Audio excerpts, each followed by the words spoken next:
Well, moving on now, shocking revelations from the UK casting a cloud over the reach of democratic processes.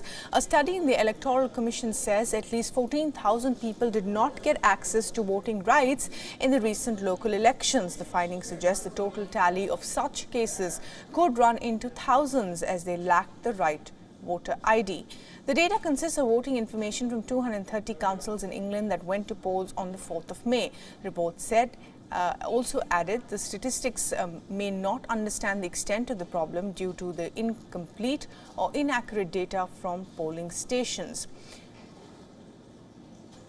Voters apparently could not cast their ballot as they did not have the right voter ID.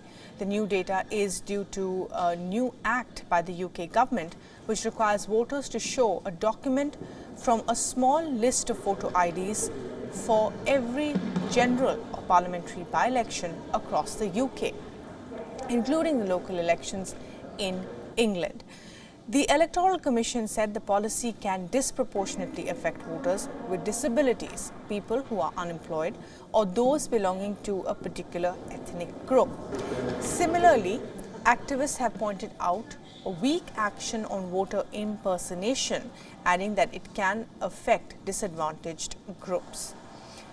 Media reports suggest that going only by the last year's data, at least 400,000 people decided not to vote because of the new rules.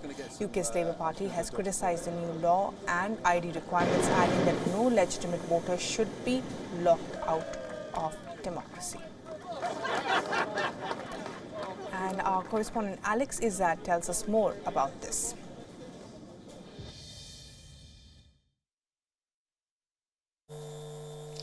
Now, there are many reasons why people don't go to the polling stations to vote, and the recent introduction of having to have an ID is seen as yet another one.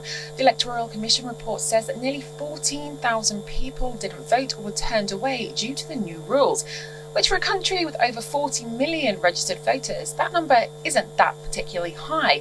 Now, bringing an ID is to stop electoral fraud, but opposition parties suggest that it actually stops marginalised communities voting.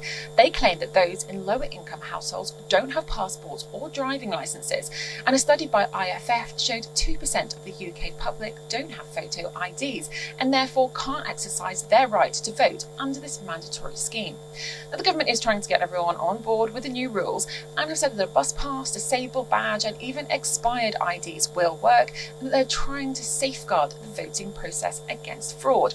Now, as I mentioned, IDs will now add to one of the many reasons that people don't vote. There was a 35% decrease in voters in the last general election, and that's before IDs were introduced. And those are cited disillusionment with the political process and a general disinterest in politics. And this current constant tit for tat on all sides has left people feeling that there isn't a party that really supports them. For the upcoming by-elections, the government is at least trying to make people aware that they need to bring IDs. But will they show up at all?